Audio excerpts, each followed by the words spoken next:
Hi guys, I'm with Paul and we are at 3B in New Mexico and we are going to work on jump backs.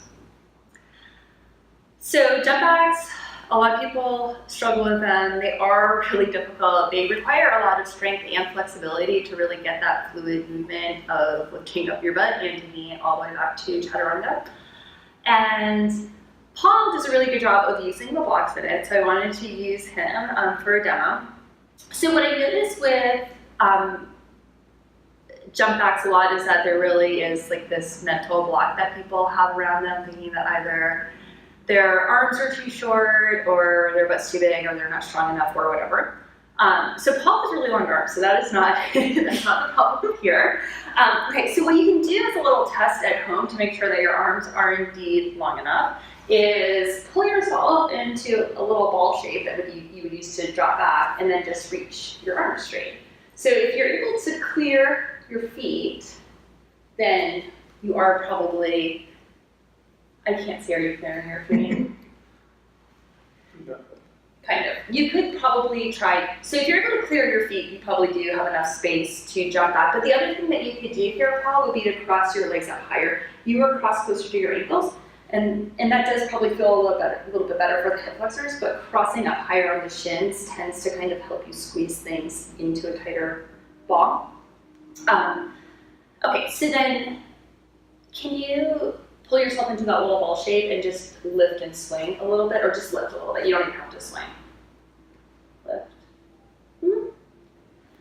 So that would be the first step that I would have people work on, would just be kind of lifting up their butt from, like after you're able to kind of work into this position here, then taking the second step would be to lift your butt up. So this is, right here, is a lot for the hip flexors and it's a lot for the core.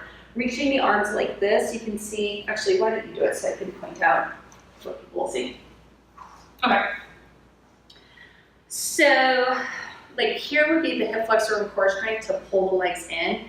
And then reaching through here, you can see that there's a doming of the back that happens.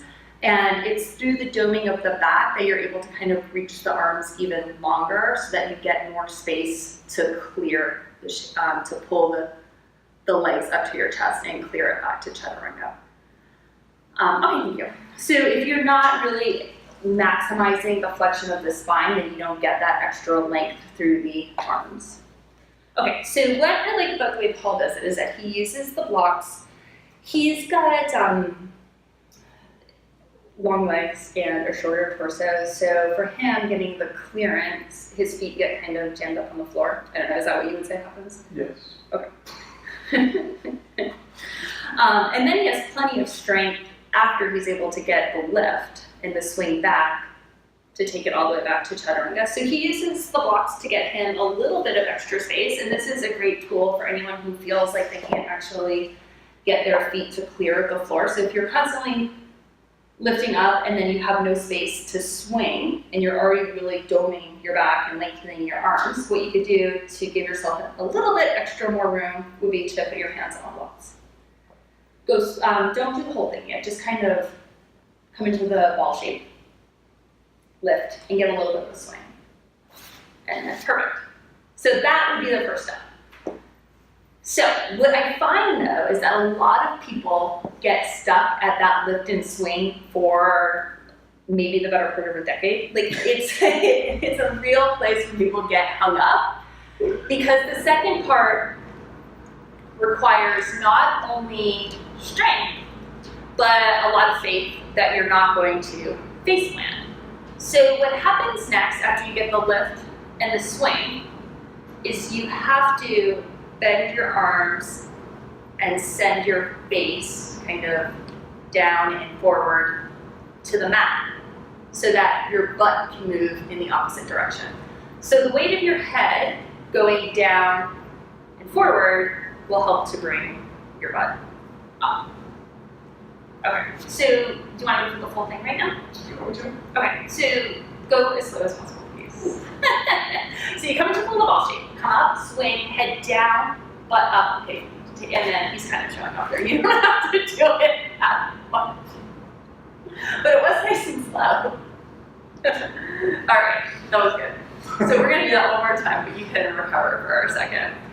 So I always call it physics. I don't actually know if it's physics. I haven't taken that since high school. But like the way the head going down will help the butt to come up, but it really does, it takes a lot of upper body strength, and it takes this element of faith that I think people are a little bit uncertain of sending their head and their face in the direction of the mat.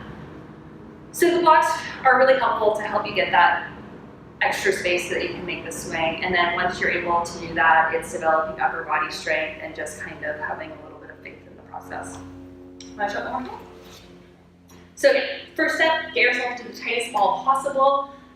Stretch your arms. You want to dome your upper back so that you get a little bit more length.